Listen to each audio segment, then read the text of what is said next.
So I ended up going to the temple this morning. Not so much as a temple as it's called, I guess, the SRF Yogananda Center or whatever they call it. It's somewhat a service this morning and more or less a temple. And SRF Self-Realization Fellowship. So basically what I went there for was actually the meditation part. It's a 1-hour deal, and they have 3 10-minute meditations with talks between each meditation. So they'll do a 10-minute talk, 10-minute meditation, 10-minute talk again, and a 10-minute meditation. And all the ducks are coming around. So the best thing I liked about it was actually one of the talks, and see if I can remember it correctly. I had written it down. I wish I would have taped it and recorded it so I could play it back and hear the talks. But she said basically we should all be like hunters, more or less, that when we're walking down the street we should shoot smiles into people and shoot friendliness into people. And I kind of like that saying. It's something really, really, really basic, but it's something to think about, that I myself should be friendlier and doing that on the street. And honestly, I find it more pronounced here in Vancouver than other places, that people were very friendly and will just walk up to you and start talking to you. And I've had that a couple times in my van. So, and the meditations were really decent. One or two of them, I think one of them had a mantra introductory before the meditation, and I can't remember what the mantra it was now. So I think similar on to the lines of what I just talked about, to focus on sending a smile to everyone you meet and greet in the morning. So a good little tip. So yeah, that's been my morning so far.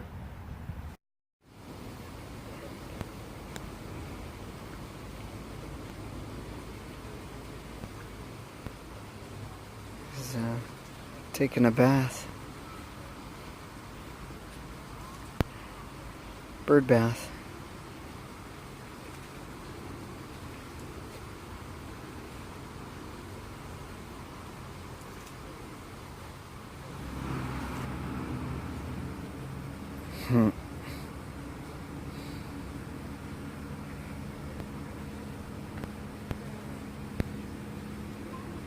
So, stopping at Canadian Tire, and we're going to check out some prices on some batteries, car battery.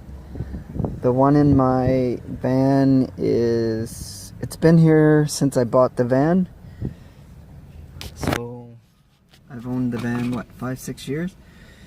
And it has been dead so many times. I've killed the battery a lot of times, so it's not got much charge left to it. I can't charge my laptop for more than 5-10 minutes or it totally drains the battery right now, so there's hardly any charge left. And besides, it's a very small cold cranking amperage. It's listed as 425 cold cranking amps is what they listed as. So I'm gonna look for something a little bit bigger, at least 700 cold cranking amps, so double the capacity. And so we'll go see what the prices are.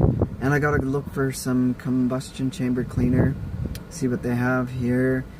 And what else? Some storage containers. I need some storage containers, so that's what we're doing. Okay, searching for combustion chamber cleaner, and I found some Seafoam.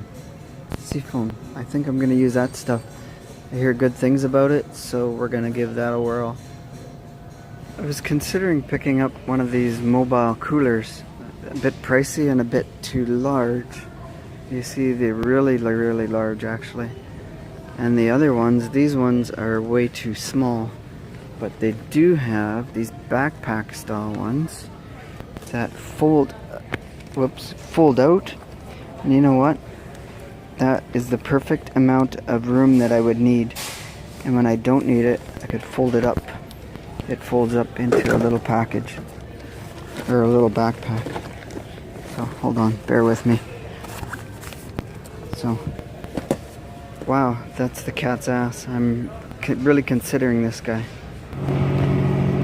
Got a couple of tugs here along the river. Fraser River, I guess. And they're hauling. Wow, this is a long load. And they got 2 tugs on each side to keep it in line with the river. And there's no end in sight to this log pile. Wow. It's quite a lot. Impressive. It's a lot of money there in lumber. This little walkway along South Burnaby is kind of cool. It's a very small strip along the river, but the amount of little tugs coming through with wood or lumber, it's just one after another. Wow. Alright, off to Jeet Kun Do. The windows are open.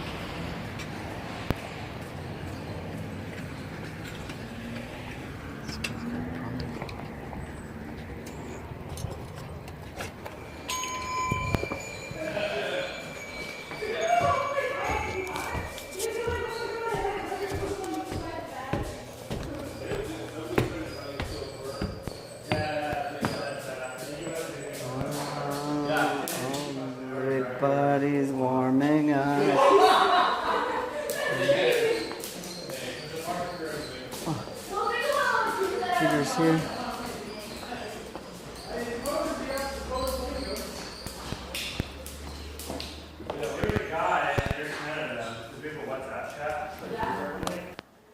I don't know, like, I feel like just kind of like as if someone's going to your head, like just the high kick technique. What do you mean? Like Like a kick to the head. yeah, Someone kicks you to the head? like practicing those techniques. Would you be open to, or are you open to practice techniques like high kicks? I'm open to that. If the opportunity comes out to it, that's fine. It's the main part of the curriculum is low kicks because you don't need to train to do low kicks, or you don't need to train as much. Right? Some of the guys can't kick above their waist, right? And me telling you, hey, you have to do a high kick, then turns into this every day. you have to do your own stretches every day, and I don't do enough class for that, right? So some people don't have that flexibility. That's fine. I have another student in private. He loves doing high kicks. So he was like this close to my head just today, right? It's like boom, right? He's just like that close. So if you're capable of it, if you're able to be explosive with it, that's fine, right? If you're not able to, then it becomes more of a drawback. It's like having a weapon that you don't know how to use. Right, and then it gets just used against you. Right? If you do like a slow, like a really bad high kick, right, then someone's just gonna push you over or catch you, that type of thing, right? So if you're capable of it, why not, right? But you have to, we have to slowly work it into your personal repertoire, Right. Your personal skill set as opposed to a general skill set. Okay, awesome. That makes sense. Yeah. Right. So if just because you're capable of it doesn't mean he's capable of it, and doesn't mean she's capable of it. They might be able to do it.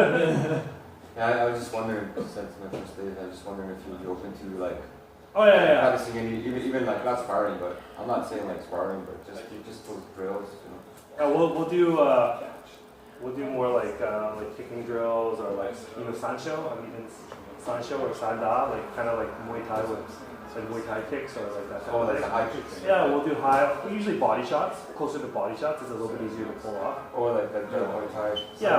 Side kick. Roundhouse kicks, very close to the body, that type of thing. Slowly working on that a little bit more, only because people have interest in it and they want to see how it works into things. And there's good and bad things to it, with everything. Right? So I did a long time ago. I did a Shaolin. I took Shaolin for like 8 months. There wasn't much sparring there. It was just mainly forms, but there was a lot of. In the forms, they practiced a lot of high kicks, and with the pads, there's a lot of head kicks. So it wasn't going after each other, but just on the pads. Yeah. Just the pods. No, there's no problem. Yeah, if you want to do a hike, we work it in there, right? Later, guys.